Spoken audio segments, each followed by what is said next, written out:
in the teaching and learning environment, you'll find the same identical processes are happening. So it's more important to understand the work. The work can be automated with the help of robotics, cognitive and AI technologies. That work can be done by and done with smart machines. So all of us, we are using these days the different kind of tools and gadgets and gizmos in the form of smartphones, smart TVs, smart different machines to make our teaching and learning more simpler. And the workforce, which is defined by the new talent platform and the contracts which can do the work. So your teaching and learning is facilitated by the platform like we are using today. I think it's a Zoom or WebEx or Google, or there are a number of platforms. So these are the platforms where, that is hidden, but we are getting our things done.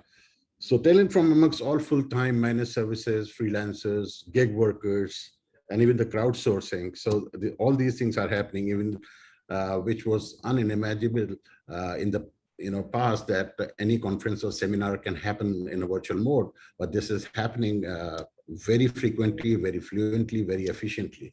So and somehow we ignore the fact that how powerful platform we are using, but we don't give any weightage to that, because we are more concerned about the work, about the delivery.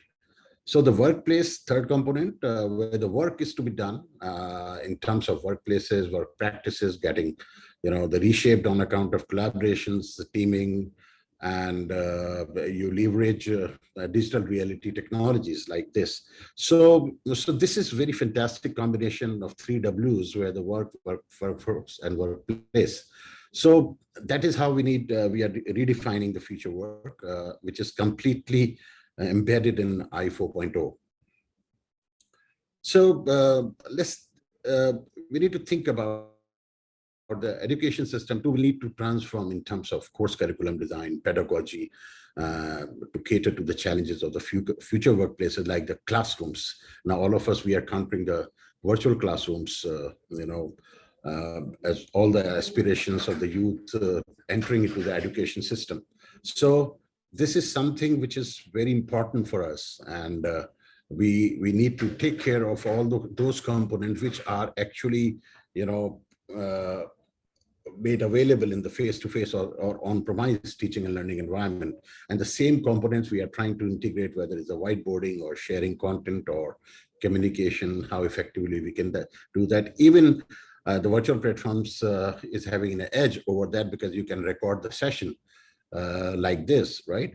But in the physical mode, the recording of the entire session could have been a very, very complex task. So this is something we need to compare, that how and why and what all components we can automate it.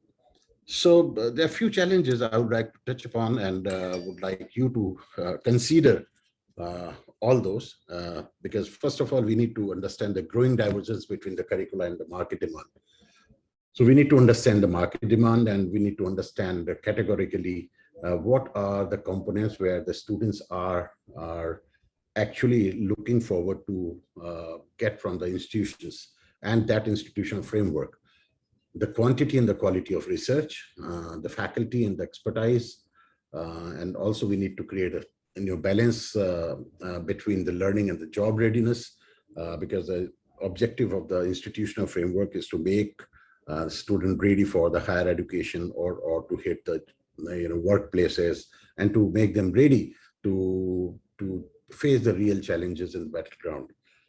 How we can incorporate the interdisciplinary learning and research, and what are the online education.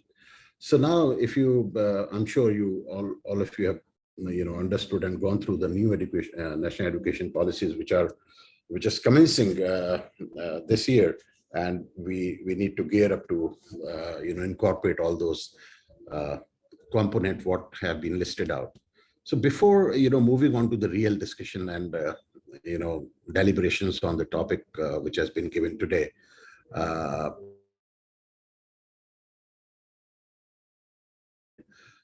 you'll understand what is the population we are talking about, gender-wise, you can see the 62.3% male and 58.7% female. There's a total population for the in the academic domain.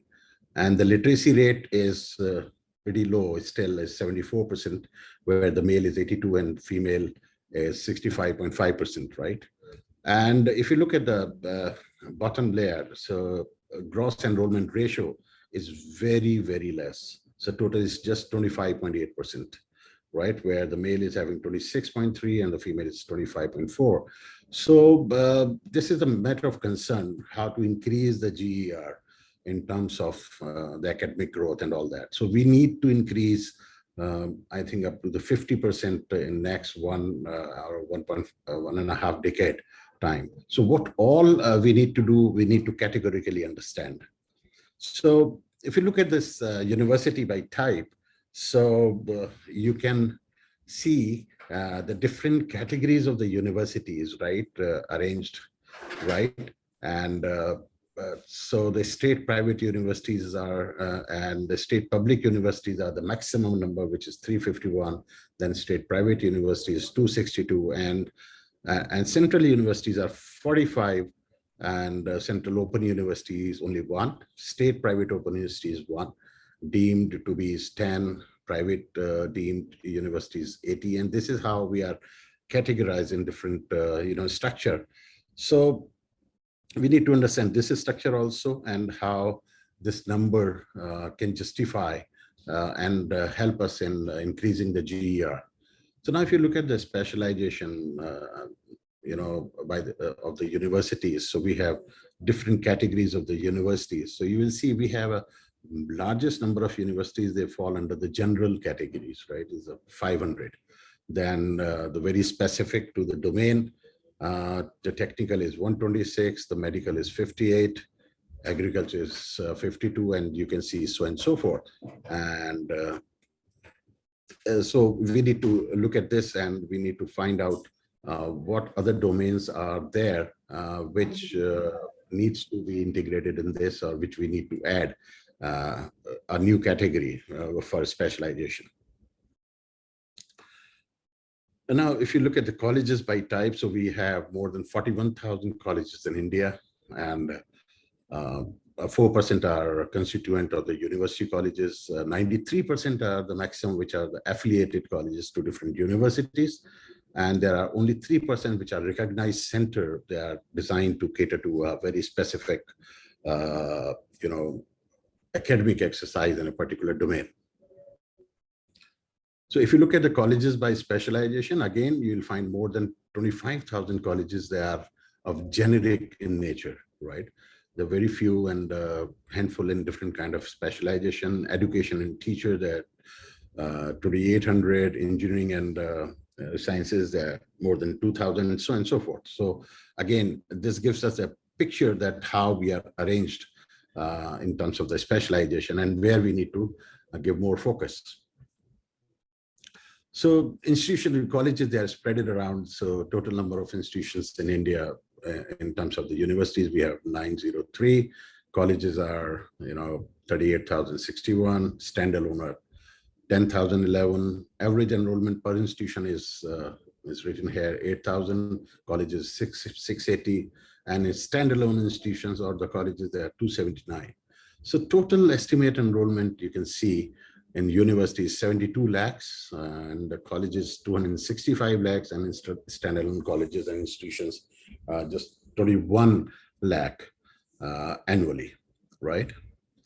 So if you look at this chart, so you'll understand clearly the enrollment at various levels, through regular mode, right from PhD to the undergraduate, diploma, certificate, and all that. If you look at the numbers, so the female enrollment at the PhD level is 60,000 around, and male is 92,000.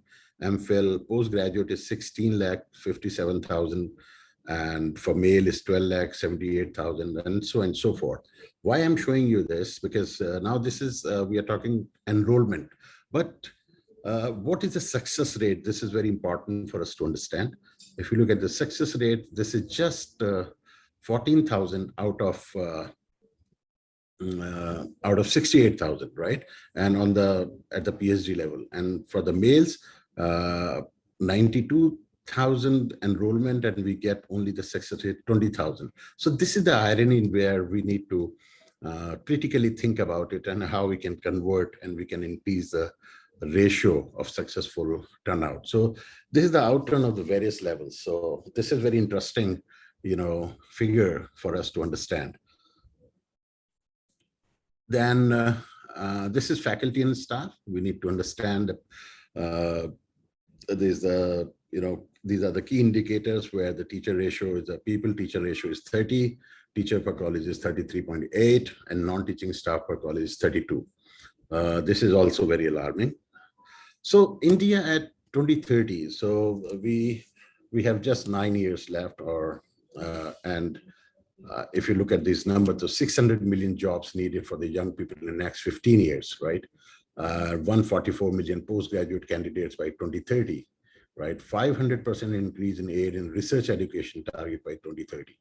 So now if you see this number, so India will have over 140 million students by 2030, and admission process will be highly competitive with enrollment to good institutions being highly sought after. So this is the trend, and this is a research outcome of all the data what we have been talking about, right? So what do we get by this number? Because we need to equip ourselves to cater to this. So if you look at the demand for higher education, so Mr. Homok, who was an expert in higher education governance, so he carried out this research in 2015, right? His Journal of Education and Work, where he wrote a critical reflection of the massification of higher education, graduate employment, and social mobility. So this clearly indicates what are the challenges for us in terms of the whole world, Asian countries. It's a global. What is the core challenge? Challenge for us is to provide compelling student user experience and maintaining legacy system for higher education. And that has become the most difficult task than ever before. So every student who is coming to us for great learning environment, great infrastructure, right? So how to cope up with those challenges. So, and also the automation in the curriculum upgrade and different kind of certifications and new domains to be included into the academic structure. So that was the major challenges in the past. But I think with the new education policies would give us ample opportunities to incorporate the new things, new topics, and new courses can be created because that is structurally allowed, and we can talk to different departments because we have been working in islands so far. So in my island, whatever I'm doing is fine, and I'm not bothered about what others are doing, and I don't want to get bothered by others that no one is supposed to, pointing me on what I'm doing in my domain. So I think that is over now, and now the key thing is to collaborate. The key thing is to to communicate with others and sit together and work out a new model of new curriculum. So we need to think, what is the future of learning versus learning of the future? And this is my favorite, debate. Wherever, you may also like, because what we are learning today and what will be the learning of the future, if you compare this, you'll find a huge gap, right? So because the traditional system is not like what legacy we are carrying it as is not good, but we have to take it forward and to make it more productive, more available to the learning community. So what all changes we need to bring in, that is a point of discussion. So if you look at the present technology scenario, right? So there's a heterogeneous technology environment. So each and every institution, they implement the technology, they acquire the technology, they purchase different, equipment and frameworks by their choice, unfortunately, right? So selection of technology is by the choice, not by the requirement. We never get, sit together and check out the requirement, detail out the requirement analysis. And that is why we are not able to get the futuristic, solution to cater to those complex requirements of the academic institutions. There are only very few institutions who are able to afford the cutting edge technology. So cutting edge technology means what the technology which can solve my present and the future problems. So the technology, we should be adaptable, we should be scalable, we should give, and which can understand the culture and the characteristics of the academic environment, because the plurality and the diversity is the key concern of this country, right? So every after 100 kilometers, we have a different language, different food, different clothes, and that is the diversity, and that is I think strength for us. So how to manage and how to cater to that diversity in our academic platforms, which are actually driven by the technology platforms. There are very few learning environments which are in very nascent stage, but there is a need to set up the virtual learning environments across the institutions, whatever the structure they want, but we must have a virtual component of the learning environment. Still, we feel that there is a less motivation towards building the local resources. So there are only the major initiatives like NPTEL or the SWAM. These are the initiatives, but these are driven by the government, so that things are happening and some content has come out, and InfluNet has created some resources. But now is a time where every institution has to has set up the repository. It's not actually the question of creating the content, because the content has almost already created, right? But the aggregation is a key challenge. The aggregation, localization, and curation is a thing where how we can satisfy the needs of the regional atmosphere and the students which are coming from that diverse locations. Then we have a very large number of students with inadequate resources. So when we talk about the physical premises, our number is keep increasing every day, and every session you'll find the more number is coming to the institution for higher education. And though we have a limited number of seats, but still the seats are getting increased by the different kind of policies, right? But physically, you can't expand immediately, right? It will take years to expand physically, and may not be possible in some cases. But I think the technology here is to rescue us, where we can scale up. We can scale up the possibilities of accommodating more number of students without getting into the the processes of building the physical resources. So the important thing is the future of education, and all of us, we are so concerned about it, and so many deliberations at different levels are happening constantly for the last almost 10 years, right? And now I think in the last 1.5 years, it's proven the future is digital. Without this component, probably we can't survive. And this has become a very, very integral part of any learning environment across the globe. So if you look at by 2021, this year, right? So more than 50% of higher education institutions will begin redesigning their student experience with the goal of making it more integrated and personalized. And this is the outcome of the research carried out by Gartner. And Gartner is one of the most prestigious organizations who conduct these kind of research. And I think this is quite right and quite relevant, because at this point of time, looking at the present scenario and also what is coming in the future, we need to seriously think on redesigning our content, redesigning our, the way we have been talking and interfacing with the students, and how we can enrich the experience of the students who are coming to our institution. So we need to refocus on what is more important. So the important aspect of the learning framework, teaching and learning framework is a purpose, right? We need to, we are here in the institutions to make our students grow like a tree, right? So they can spread the knowledge, they can spread the skills, they can spread everywhere. So, but for this purpose, there is a core concept of deep learning, right? So how we can be the part, and we can, redefine the process of deep learning, Without this, I think no tree can grow.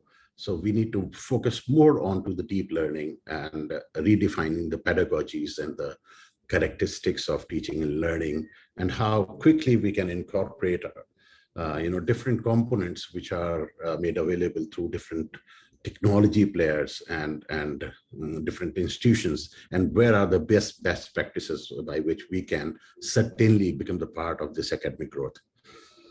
So we also need to understand the stakeholders of any institutions. One is the student, faculty, and the missing one was the facilitators, right? So earlier, I think 2 years back, we always used to think that only two stakeholders in the teaching and learning environment. One is the student. The students is defined.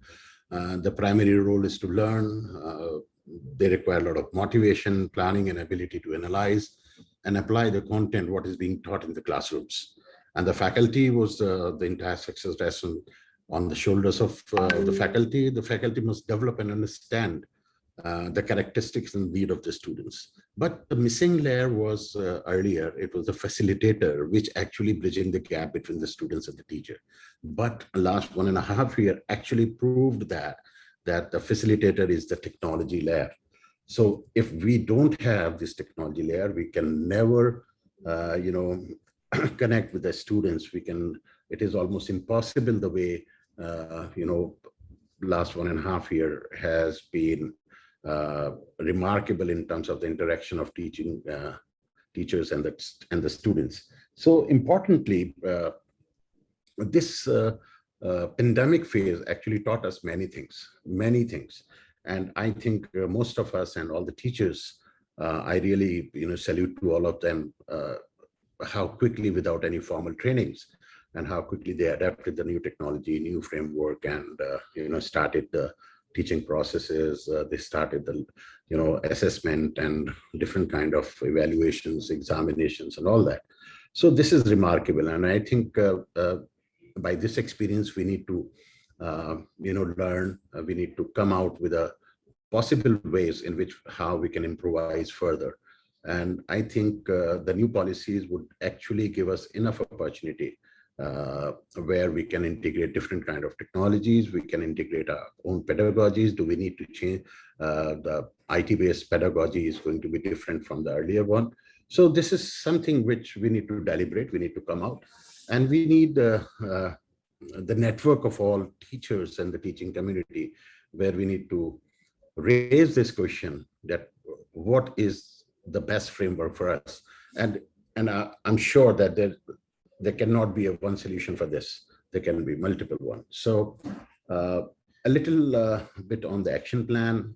We need to talk about and think on developing the designing courses for professional development of faculty, development of multiple content creation labs where the different kind of regional and the local content can be created, development of multilingual learning contents for various medium, and learner-centric delivery in the material. That's what we talked about, the personalization, right? So the teaching and learning is more personal rather than as a public, right? So setting up advanced teaching labs for different courses, continuous evaluation, upgradation, and modernization of content. So how this content can be modernized, how we can upgrade the content. So every teacher, I think they are creating slides, they're creating their knowledge base, some in form of piece of paper, some people, they are so remarkable, they remember everything and they reproduce everything in the classroom. They need not any material to support their teaching. Some faculty members, they use different kind of tools and technologies by which they can share their content. So there are multiple ways. So what should be the content model where primary role of the teacher is to capture and deliver, right? But in between, there are multiple components where after capturing, you need to report, create, and prepare, then deliver, then assist the learning community, then assess them. So this is a cyclic process, and I think it is continuous process. And every year, every semester, we look at ourselves and we try to improvise on our content. We try to upgrade them in terms of latest component or the knowledge which is coming from the global community. So teaching and learning process, 1,000 methods, 1,000 teachers, right? So this is the Chinese proverb where, if there are 1,000 teachers, there are 1,000 methods. So which method is good? And I recall, and I think it's true for everyone who is present in this session. We still remember our teacher, maybe they taught us in class 5, class. I was talking about that how the pedagogy varies from classroom to classroom, institution to institution, and place to place, right? So pedagogy is not a fixed formula. It's in simple ways, the pedagogy is the art of sharing knowledge. And all the teachers, they have a different ways in which they share their knowledge. They share their knowledge with the students and how effectively they communicate with their students. So this is very important where we need to learn from each other that who is, because we have thousands of colleges, and you always come up with the figure that there is a one teacher in this subject who is the most famous and who is the most popular one among the students because of not of his other attributes, but how the way that teacher delivers, right? The way the teacher make them understand, right? So how about collaborating with that teacher and making a network, and how we can make a knowledge network among the institutions and make it more productive. So if we define what is teaching is a process of interacting, right? The process of engaging students in activities that will enable them to acquire the knowledge, skills, as well as worthwhile values and attitude. So teaching is not only the subject, what is the teaching approach.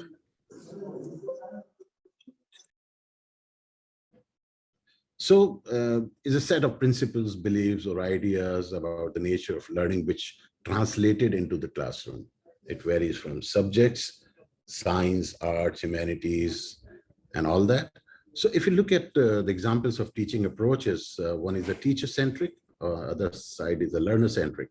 So in teacher-centric is a subject matter centered, teacher-dominated, is a banking approach, disciplinary, individualistic, indirect, and guided.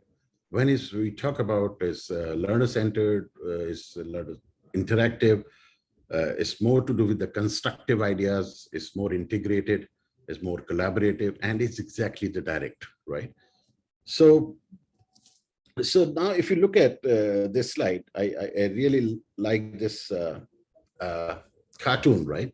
So teacher center was the learner center. So my teacher pointed me with a ruler and said, at the end of this ruler, there is an idiot, right?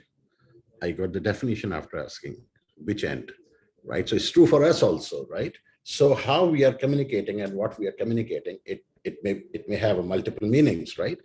So we need to be very careful, and we need to be very precise in terms of while we are talking, while we are communicating the knowledge components, right? So these are few principles of teaching. All of you are aware, I'm sure, using various knowledge, providing an individual difference, principle of readiness, meaningfulness, defining specific objectives of the lesson, proceeding with the simple to complex, proceeding from concrete to abstract, proceeding from general to specific, proceeding from known to unknown. So that is how we all are doing in our classrooms and try to make things simpler for the students. So some guiding principles in the section and use of teaching strategies, where the learning is a very dynamic and very active process, right? And all of you may appreciate that whenever you teach your students, right, we receive numerous queries on a same topic, same discipline, same, smallest, even the component of the teaching, right? But the diversity in the queries, right, on the same is different. And that is what makes you more vulnerable, that whether all the queries can be satisfied by one way, or you have to define the different, answers or the solutions for different queries, even though you are talking the same thing, right? So we have to actively engage the learners in the learning and activities if we want to make them learn what we intend to teach. So some research was carried out on this, and the 75 retention rate in learning by doing, and 90% retention rate learning by teaching others. So this is something, very interesting findings, right? When we look at the research articles on teaching behavior and the learning behavior. So this is the teaching process where you plan, you implement, you evaluate, and you get the feedback and reflections, right? And this is a very interesting, process, though this is, it looks very simple, but it is so complex because your feedbacks and the reflections makes your evaluation and plan um, more productive, right? So how you effectively implement all those, and what is your evaluation process by which you actually categorize the students. So if you look at teaching and the different phases and what operations you follow, so this was carried out by Dr. Jackson, where the teaching has 3 stages, so where the pre-active stage, interactive stage, and the post-active stage. And in stage 1, which is the pre-active stage, is fixing up the goals and content and the decision about the strategies. Stage 2 talks about the diagnosis of the learners and the action and reaction. Stage 3, where is the post-active stage, where the appropriate testing devices, feedback and testing, right? So this is how our teaching is divided into 3 phases, and I think all of us, we can map that, these 3 phases, not structurally, but actually what all we carry out throughout the semester, right? You interact with the students, you define your lecture plans, you define the timetable and the schedule, and how you come up with how you go ahead with the curriculum, right? And all the activities and components intact with this. Then there's a process of assessment and internal assessment. Then you come to know about the progress of various students, and you try to incorporate all those things which are required for the weaker students. Then you again conduct certain activities to improve their productivities. Then finally you carried out the evaluation and all that. Then in the planning phase, which includes the decision, which like the needs of the learners, the achievable goals and the objectives to meet the needs, and selection of the content to be taught, motivation to carry out the goal, approach most fit to carry out the goals, and evaluation process to measure learning outcomes. So these are by which you take the decision, and we come out with a very, very mechanical piece of paper which we call result, right? So by which you categorize students who are toppers, who are mediocre, who are average, and so on and so forth. So we need to consider certain points in planning the things: the learner, availability of material, time requirement of particular activity, strategy needs to achieve the objective, right? So some points we need to consider, and how we are going to implement. And in the phase wise, so it's based on the objective implementation means to put into action in the different activities in order to achieve the objectives through the subject matter. So interaction of the teacher and learner is important in the accomplishment of the plan. Use of different teaching styles, and that is what we are saying, talking about the pedagogy and what the strategy you are going to adopt. That is the very critical part of the whole process. And in the evaluation phase, a match of the objective with the learning outcome will be made. Then answers the questions in the plans and implementation have been successfully achieved. And all these things, everybody is doing, right? And you take the feedback, which is called the assessment, and you go ahead. And some of the basic assumptions that, the teaching is the goal-oriented with the change of behavior as the ultimate end. The teaching is a rational and a reflective process. And the teacher, by their action, can influence learner to change their own thinking or desired behavior. The teaching is a way of changing behavior through the intervention of the teacher. So all these theories are well, published, and all the teaching community, they're well aware of it, right? So good teaching is one that well planned, where activities are interrelated to each other, and it goes beyond the recall of information. So one that provide learning experiences of or situation that will ensure understanding, application, and critical thinking. So the one where the learner is stimulated to think and reason and apply.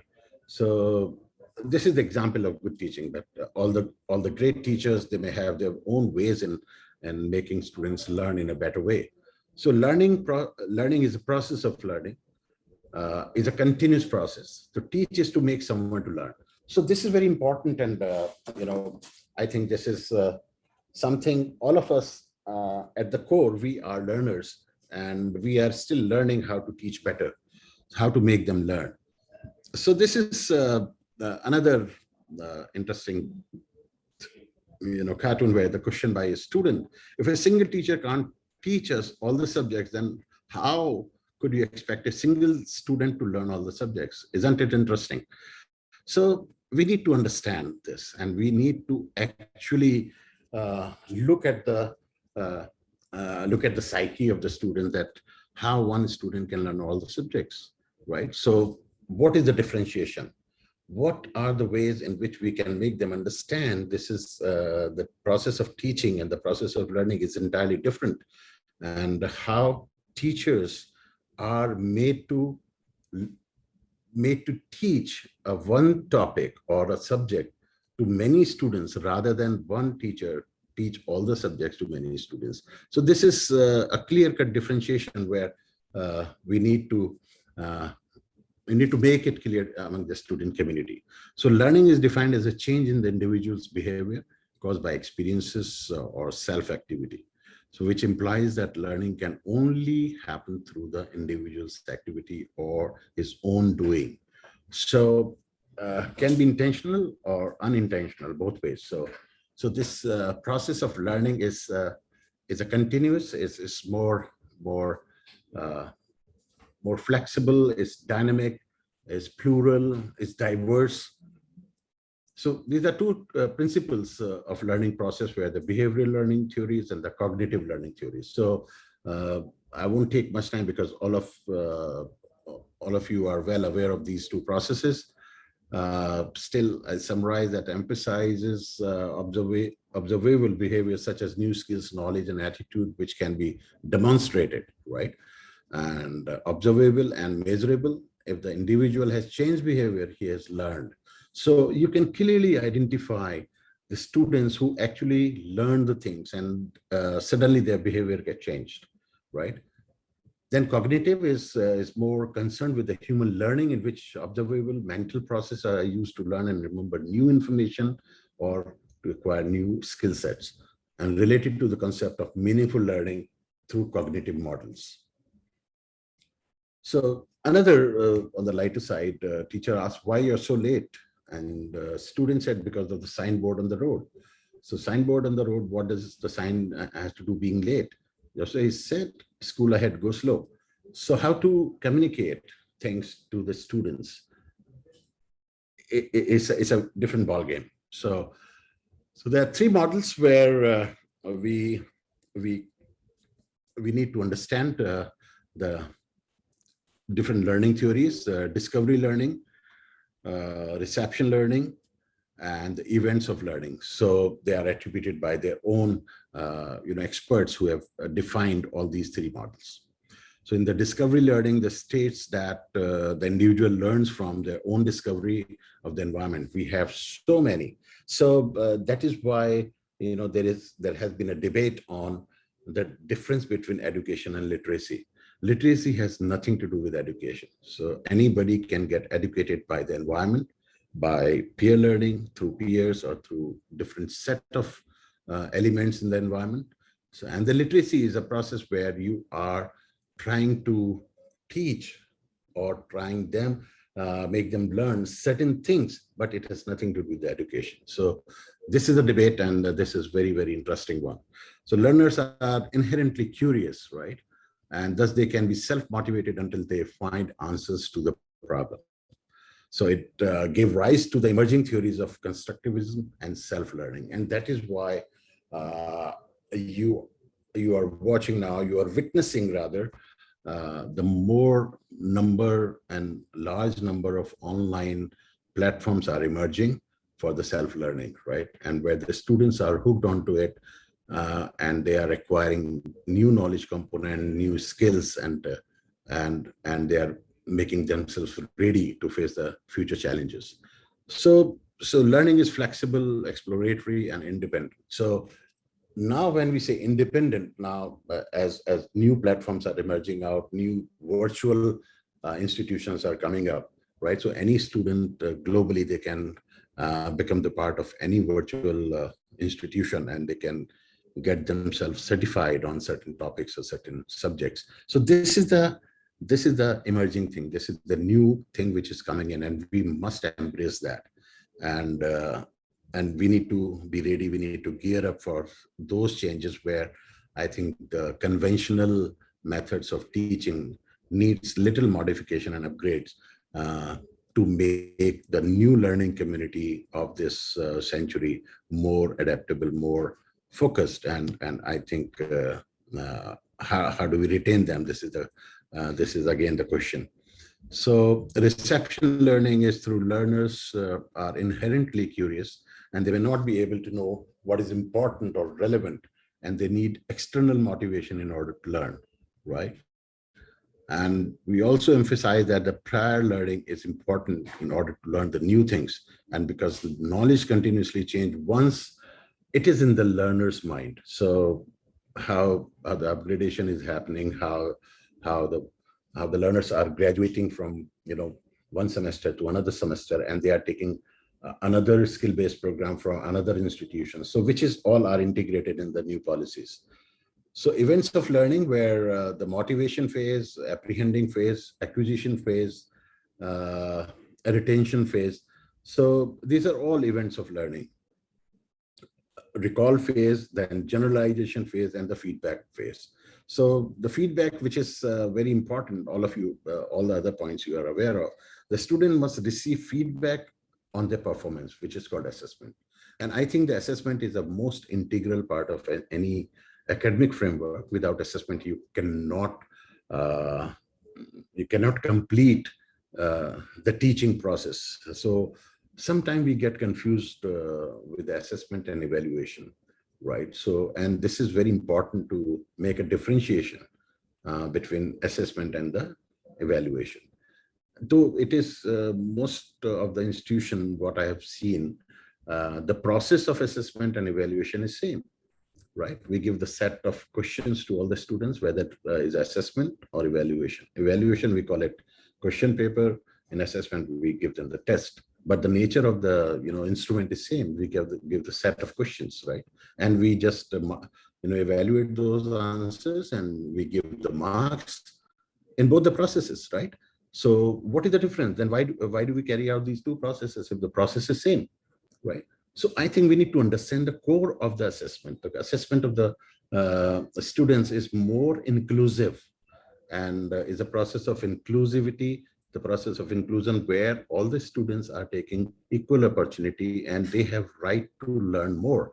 And by the process of assessment, we need to prepare, we need to understand the needs of the students and where they need more improvement, and whether they are suitable for the current subject, what they're studying in, and that all those components are coming to picture. But once we start the evaluation, it's a process of rejection, right? So you just give marks, and who are failed, you reject them, right? And whether we call it through entrance examination or the final semester examination or the final year examination, is a process of rejection, right? You are rejecting those people, those students who are not able to come up to that benchmark. And that benchmark could be 30%, 40%, 50%. And who is setting up this benchmark, right? Again, so this is very complex, and we need to make a clear differentiation between these two processes, because the evaluation is certainly a different ways in which we look at the performance, right? And the assessment is a different way, is a different thought process when we look at the performance of the students. So there are a few ways of assessment, like the summative and the formative, where you conduct the midterm exam, final project report, a paper, and so on and so forth. And the formative assessment, where you help student identify their strengths and weaknesses and target areas where they need to work. and help faculty recognize where students are struggling and address problem immediately. So somewhere we need to focus more on the formative assessment, and we need to create a structure and a workflow where by incorporating that, we can help them to do better. So going further, I think this is more important, where the process of information processing is to be understood, and how is like, this is my favorite statement: if I cannot learn the way you teach, will you teach me the way I learn? So we can ask this question to ourselves, and we know what we are talking about, right? So if I cannot learn the way somebody is my teacher is teaching me, so how can I change the way I learn? So this is very interesting, and this is very serious thought. And what are we doing to cater to such situations, right? So these are some of the issues we need to talk about, and we need to address. What is the methodology? What is the platform identification? What is the deployment metric? Adopting the best practices, what are the pedagogical, and how do we deliver?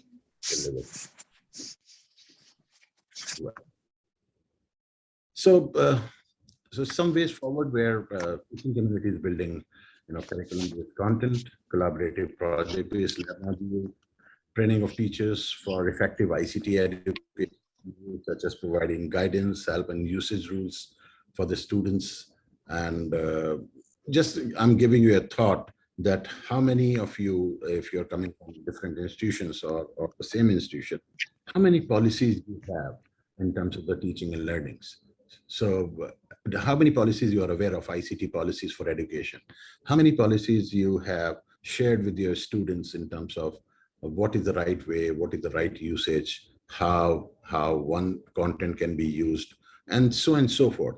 So I think that the curriculum or the academic framework, which needs to be modified in current scenarios, because this is now mandatory, and this is I think this is almost is a compliance, right?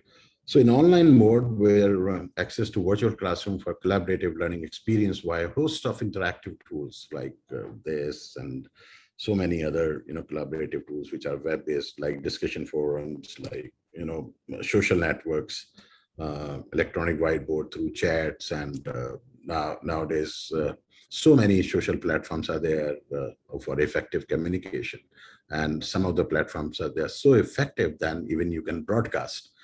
For example, the WhatsApp or the Telegram or Signals and all those.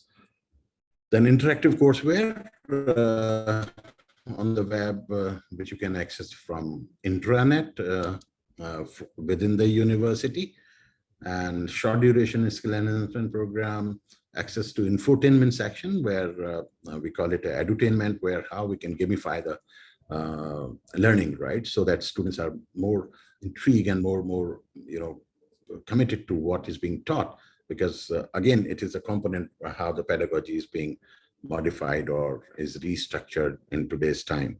Providing links to latest educational channels, ebooks, and the concept of podcasting. So podcasting is a very effective tool where you create the 2 minutes video, right, on a core topic, and you just communicate. So it's not a heavy file, but it's very effective, because you are explaining a very particular, very specific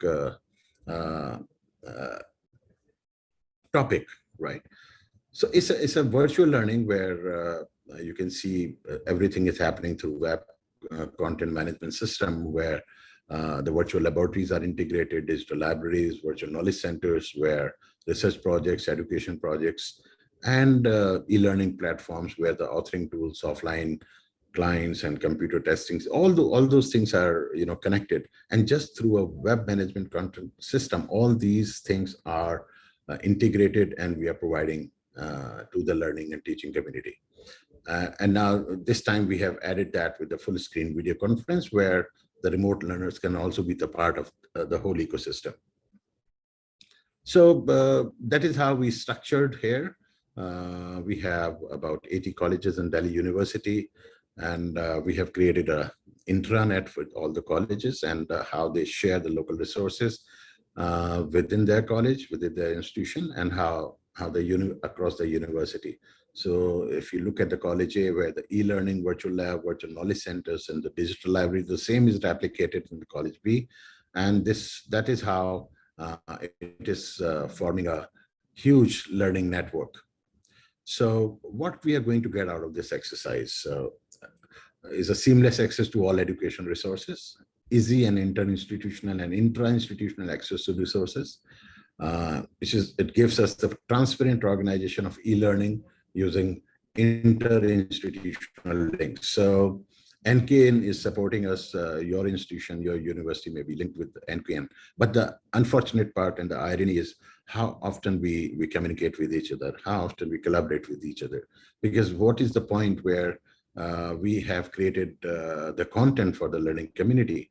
What is the point? Is the same content is being created by you, or the efforts I think should be made onto to localize that content and add your own values in it, modify it, restructure it, and pass it on to your community. So how this learning environment is going to change, which is going to strengthen the existing learning and the single access point to access the quality content developed by the educators in collaborative mode. And colleges may be involved in completing the cycle, because if you connect all the faculty members across the colleges and the university, you'll see a huge knowledge pool with us. And if we categorize them in different domain expertise, still you have the large number of people, and with the help of with their experience, with their specific domain expertise, we can create our largest academic repositories in the country. So students are going to be the savvy consumers with increased level of student activism. So that is missing in today's time, because students are very confined to their teachers, right? They are not collaborating, or maybe we are not giving them the collaboration platform so that they can collaborate with other institutions, students, and they can become the part of the peer learning, right? Automating the assessment system. So this is very, very critical and very important today's time, because the conventional assessment system where you create a test paper and you distribute among the students, right now you may be emailing them or maybe whatever through the Google Classroom and other ways in distributing it, but the process is same. They will write it down, or they will type in the online environment, and you will receive those answers and you evaluate them and all that. So how to automate that system? So I think there have been a substantial research published on the MCQs, where the MCQs are the best ways in assessing the students. So the designing of MCQs is a very, very interesting domain. So how and what you want to see in a student by making a MCQs. And worldwide, you might have noticed all the entrance exams and all that, barring few, they are based on MCQs, right? Why? Because it takes less time in evaluation, because you have the keys, and also you create the feedback system to the students while the assessment, right? So if the students is attempted, and later on after submission, they will come to know why their answer was wrong. If their answer was right, how, and wrong, how, and what else they need to study further, right? So these things have been automated, and I think this is changing the way we are doing the assessment, and this is the new concept of self-assessment is going on. So why? Because in the physical mode or even in the virtual mode, you don't have those many chances to assess the students, because you have the time limit or the time constraint to carry out the assessment. You may conduct one test or two tests within a semester, but in the self-assessment, students are free. So our job is to create the bank of questions at different levels, right? Novice to the expert. And we should let students to participate in those tests, which are available onto the learning management system of any kind. And they are doing the self-assessment and they are improvising. And suddenly you will see a huge change in their behavior and the perspective, right? So now the learning would even be possible off campus, right? So it's not person has to come within the campus and all. So whether it's, and it is happening these days, so to home or whatever the learner is, and the mobile learning is coming in a big way. So these are some of the possibilities for all of us to explore synergies between the open education resources, which are known as OER, and other similar experiments, content creation and sharing, which is the very prestigious project of NMEICT, learning flow exchanges within the institutions, integrating effective web tools. So there are thousands of web tools available. So now faculty and all the teaching community, they need to understand, they need to explore all those web tools which are more flexible as per their requirement. They can pick and choose the way we pick and choose our mobile phones. We pick and choose our different gadgets based on our own requirements and the way you want to operate them. So this is the digital transformation. If you look at on the left side, on the right side, you see how digital learner is transformed in the present time. So on the left, you see the directed by educator, learning approach is passive planned, teacher is lecturer, learning pace is fixed to class, unit of content is course, progress tracking is testing, and location is classroom, right? And now you compare the digital transformation of learning. So directed by student and peers, right? And learning approach is active, on demand, teachers, coach plus community. Learning process is more open, adaptive, is based on concept, skills, and unit of content is applied usage, peer evaluation, location anywhere, and virtual co-created participative learning environment. So these are the changes which has already happened, right? And many institutions, they are in the process of creating the hybrid model where they can create a balance between these two. So these are some implementing opportunities where SWAM, all of you must be aware of it. Some MOOCs platforms are available, open education resources where OCW, Merlo, GELC, OKI, DSpace. There are a number of labs and simulator for the science students, and we have noticed for the science community where they need to, specifically in the life sciences and chemistry and all that, where actually they have to be in the lab to perform certain, experiments, right? Virtual component is not available, but I think some initiatives are going on, and where we are trying to simulate and how effectively they can monitor and they can become the part of that experiment which is carried out somewhere else, but they are given the virtual appearance, right, to be the part of that whole process. So iLabs is one, virtual lab is one. Virtual lab is a concept, a project taken by IITs. They are creating a virtual platform, and it is available on vlab.co.in. And it's, I think, 7 IITs they have, participating in creating the simulation-based experiments. So these are some need analysis where, we need to support the production of quality content by a select set of Indian institutions. Initiate development of online programs for science laboratories based on simulations, undertake a large-scale e-curriculum development effort directed towards effective delivery and easy access, where the distributed repository of education resources, open, standard-based. So, and we need to now come up with a clear definition with copyright and the copyleft, right?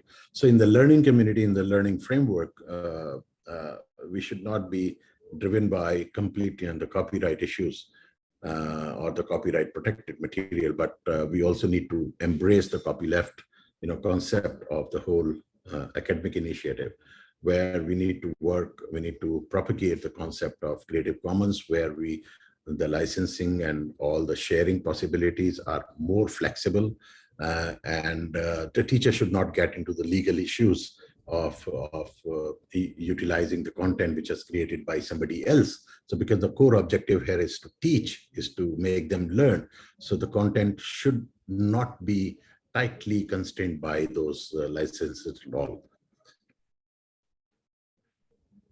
So in continuation, in the development program for faculty and institutions, we need to promote distance and the network-based delivery techniques.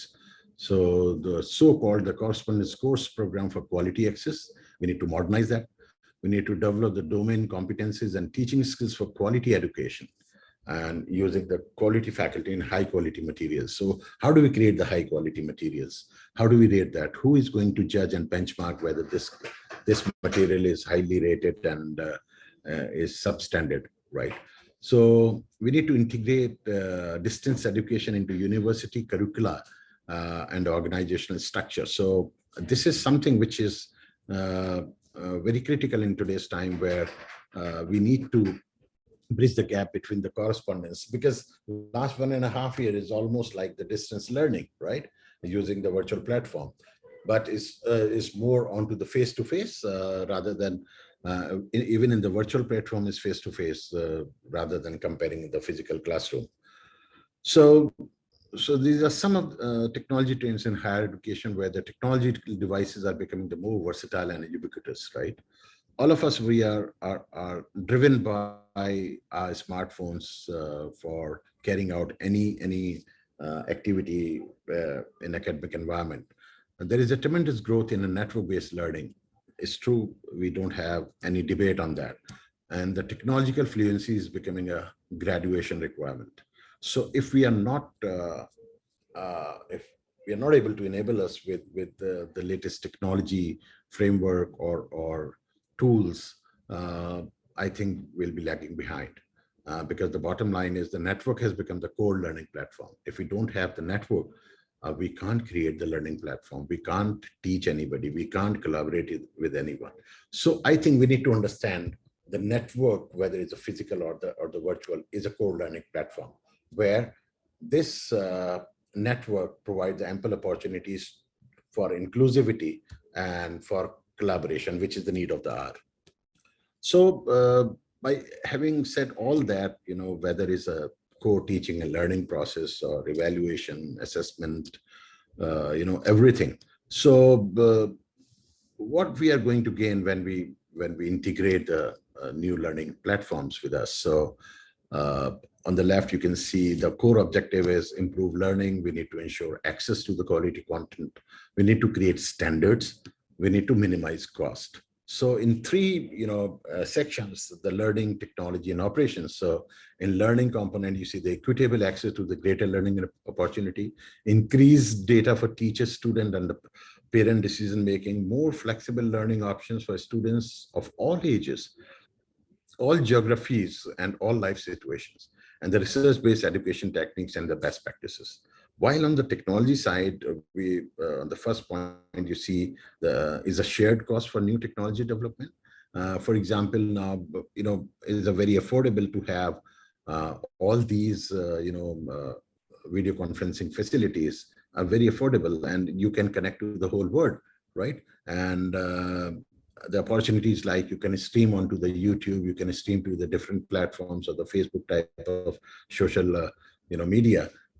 And to make all the collaborations, all the academic exchanges are happening, right? And it's so easy. You don't have to be certified to carry out all these operations. So in operation, if you see the shareable and timely data and accountability, decision making and management, and increased and faster service for the students, right?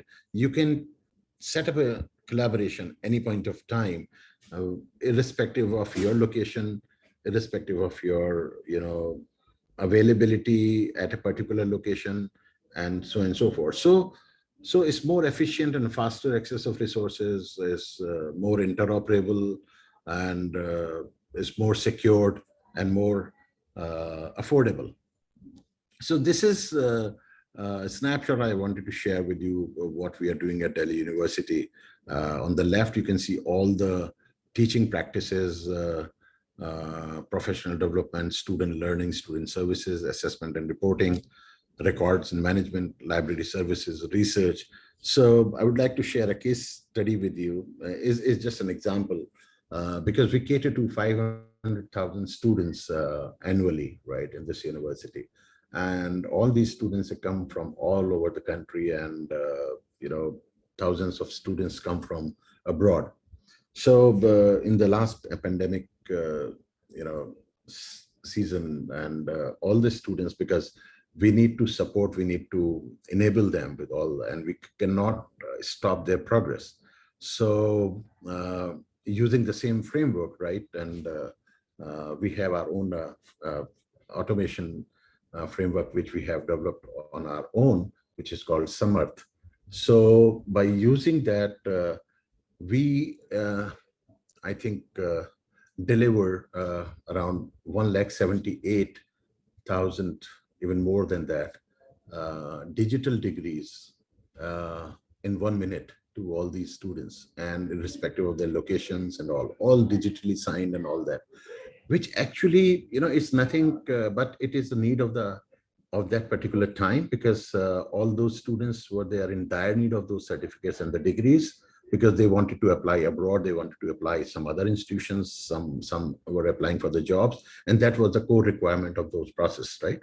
So we can't delay that process by telling that nothing is working, all the markets are closed, and no press is working to print your degrees. Even if you print the degrees, that how to ship them, those many numbers. So that is how things are happening, and new automation across the department, across the university processes were implemented. And that is how, in the same way, we carried out the largest end semester examination using open book system, where all the students were given the platform, and it was completely based on the schedule, and the timing was capped comfortably, and the students were supposed to log in and download the question paper. And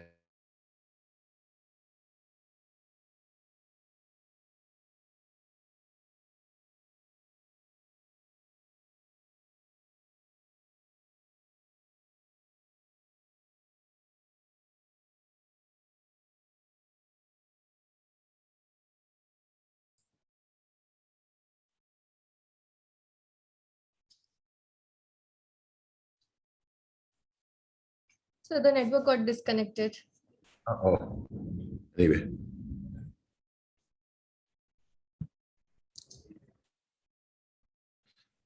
Right. So that is how we carried out, and I think we finished everything in time, and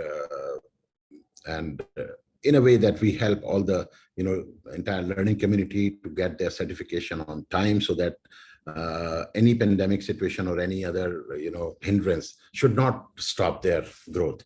So this is what we were talking about in terms of making the repository. You can see the institutional servers, where they're having all kind of materials and processes integrated, and we are making the learning repository out of it.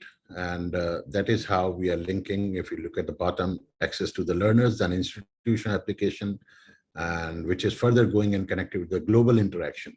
So institution servers, they are connected with the learning object repository, and further linked with the global knowledge repositories. And this is the trend now, and I think we all must become the part of this whole learning network, which is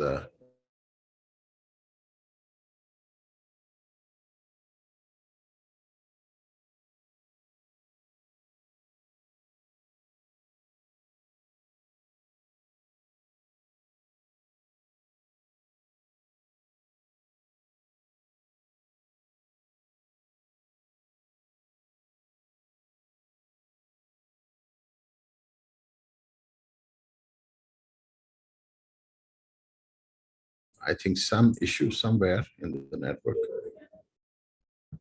So we can hear you now. Yeah, sure. So, and who is going to help me? So I think all of us, we need to help each other. Why do it? I think this is quite obvious. We need to do it. We must do it. Otherwise, we will be out of the race. And it is very much feasible if we are able to communicate with each other now without moving from your location.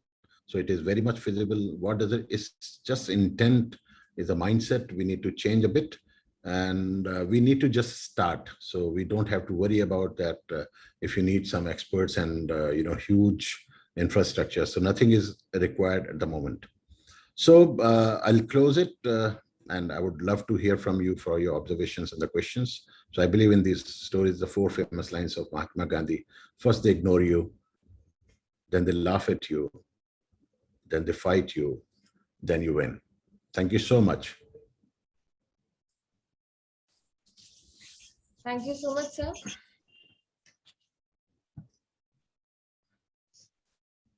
So you can close the slide. It was seriously amazing. I learned a lot from you, especially because these past 1.5 years has been a hit and miss for all of us. Especially, it was a very hard, big challenge to get the students to understand the classes and to be interested in our classes, especially with the classes that are required to have practicals.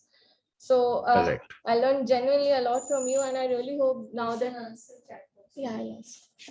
Now that we are in a time that where we had schools are opening up, education institutes are opening up, I really hope the new technology framework that you have talked about, that Delhi University has already implemented, that all the institutes should also start working on it, so that we can again do not have the same problem that we had these past few years. Now, if anybody has any questions, please ask right now. Sure.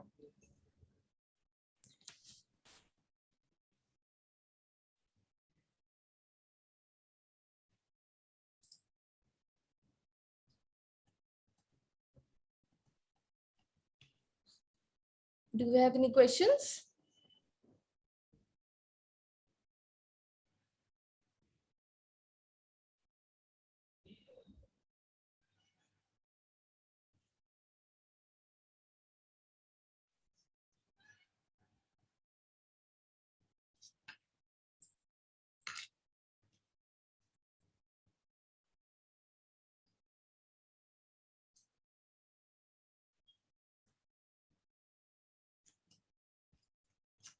Okay, I guess there are no questions.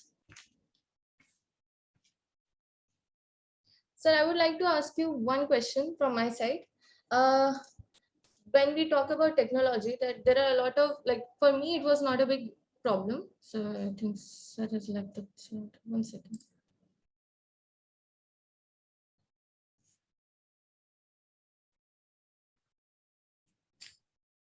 I think it was disconnected again. So do you have any question? Yeah. So I was asking, sir, for example, the last few years, like the 1.5 years that we were doing online classes, it was fine. It was okay that we included a lot of things, like what you said about, talked about online classes, podcasting and everything. So, but the thing is that there are a lot of things that we cannot do it from our own side as a teacher, but the institute has to also be a very big part of it. For example, the technology that you talked about, it might take a lot of money to create, and a lot of people who are knowledgeable about the fact. So, sorry, I missed you. Your voice, I couldn't hear you completely because of the network issue. So you need to repeat your question. Okay, sir. So I was saying that the technology that you talked about, the framework that Delhi University has already implemented, from our side as teachers, we cannot do that. The institute has to do it. So how do you because from as teachers, we can implement a lot of things that you talked about, like online classes, podcasting, other ways we can include technology in our syllabus and our classes. But how can we go about the university, and how can we ask them to do this? As in, there are a lot of money involved in this. There are a lot of people who are knowledgeable about this fact. And in India, it is there are not a lot of people who are knowledgeable about this technology. So how do you suggest we can go about right? So that is why this is very important. These frameworks are not to be deployed by everyone, right? So there is a common platform we need to build, right, for different reasons, and all of you become the part of it. So I think these initiatives are taken by the government, and we are creating a holistic framework where any institution can be the part of it. As I mentioned, the project Samarth is doing the same thing, which is being implemented in all the central universities of India and state universities, where they don't have to own any infrastructure, they don't have to do anything. It's just a plug and play, and we have created a cloud model for that. So they don't have to own anything, and they don't have to, procure anything, right? It's a part of the policy. So I think this is very important for us to make ourselves more aware of these initiatives, right? And try to become the part of that ecosystem. So we really need not to create multiple islands. We need to create an ecosystem, and all the institutions be the part of it. So it will bring us the uniformity. It will bring us less cumbersome, less complex technology. So you don't have to invest so much. The day one, you are productive, right? Yes, sir. The Samarth one, like I have seen the Samarth one, it is genuinely very revolutionary. Like a lot of students can learn a lot of things, and we don't even need to interact. Like we can just learn it from online. Correct. Yeah. Correct. That's Correct. something that a lot of institutes should also start thinking about. I think there is a question Yes. from Chandrasekhar sir. What support is planned to be given to institutes to develop online infrastructure for teaching? Again, I lost your voice. Yeah, there is a what support So I is could planned see to be, that, I could read that yeah, what support is planned to be given to the institution to develop online infrastructure for teaching. You see, now this is very interesting. So it varies from teacher to teacher. It varies from department to department. Even this, I have learned from many teachers here in Delhi universities and universities in Mumbai, Chennai, and other places, where some of the teachers, they are just using their mobile phones, and they have bought a one stand, and they place the mobile phone in front of them, and they've started doing all that. But some of the teachers, they even went further, right? And they've attached a mobile phone with the laptops, and so these are all the permutation and combination, what all you can do. And here we have created some studios in the universities, where teachers who have no idea about technology, or they are not familiar about the platform, so they can come down to those small time studios, and they sit, and the facilitator will join them, give them the connectivity to all their students. So but still it doesn't work if we are not learning the new technologies, right? For example, the very basic fact that every teacher today should have the email addresses of all their students, right? If they don't have the email addresses or the mobile phone numbers, how do we communicate? Or the institution as the policies should support and create those groups in different courses, and categorize them class wise, and create the infrastructure that way. So there are multiple ways, and here the teacher, because the volume is so huge at Delhi University, so all the teachers, they are making the database and the compiling the emails of all their students and communicating directly to them. We at the university, we are providing the multiple platforms to the teachers, whatever they are comfortable in. For example, the Zoom or the Google Meet or the Teams or Diaspora, multiple. So because why we are giving multiple platform? Because every teacher has a different needs, right? Every teacher has a different ways in which they want to communicate to their students, right? So that is why we have given the multiple platforms to all of them. And I think the most liked one is the Google and Teams, right? Because they can very well structure the class, and they can conduct the assignment and the assessment through them, and the calendar-based scheduling can be done and all that. So I think this is not a matter of infrastructure, it's a matter of the platform engagement, right? So any platform you can engage with, and is not a question of money and all that. so there is another question in the chat box. Can you? What's that? I could see one very important one. उसके लिए मैं माफी चाहता हूँ, मैं हिंदी में नहीं बोला.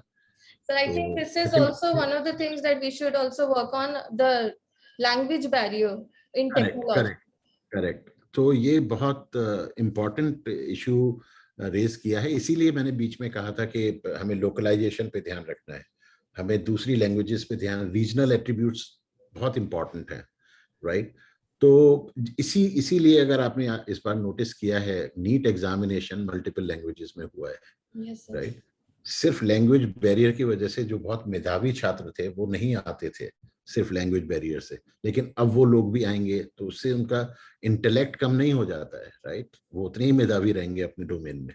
तो I think this is better, and I think हमें आदत ऐसी पड़ी हुई है कि हम लोग कंटेंट जो है सिर्फ अंग्रेजी में ही तैयार करते हैं, हमारा माध्यम वही बन गया है, हम वो उसी तरीके से पढ़ाते हैं। लेकिन मेरे लिए बहुत बहुत ही इम्पोर्टेंट एस्पेक्ट है, हमें इस टाइप के जो डिस्कशंस हैं, इस टाइप के संवाद हैं, वो हमें मातृभाषा में करने चाहिए। मैं आगे बिल्कुल ध्यान रखूंगा, अगर कोई मौका मिलेगा तो मैं बिल्कुल मातृभाषा का ही प्रयोग करूंगा। और I think we have a long way to go and we need to work a lot. yes, sir, we do. So there is another question that I would like to read from Saibal Kumar, sir. How do we see the future of private unaided colleges which are trying to impart quality education in the scenario of NEP? See, yeah. So in NEP, right, I think all the institutions, they need to deliver, they need to comply with what country wants, right? It's not a question of, the private status and the government status and all. Hello, sorry. I think the network issue is going on for a long while. We have talked to sir, and let me conclude the session. Technology is a big issue here, and we really need to work on the network. The topic was network and technology, and we are also facing the technology issue. So something for all of us to think about. Thank you for joining us. The next session will start at 3:30 a.m., 3 a.m. I guess.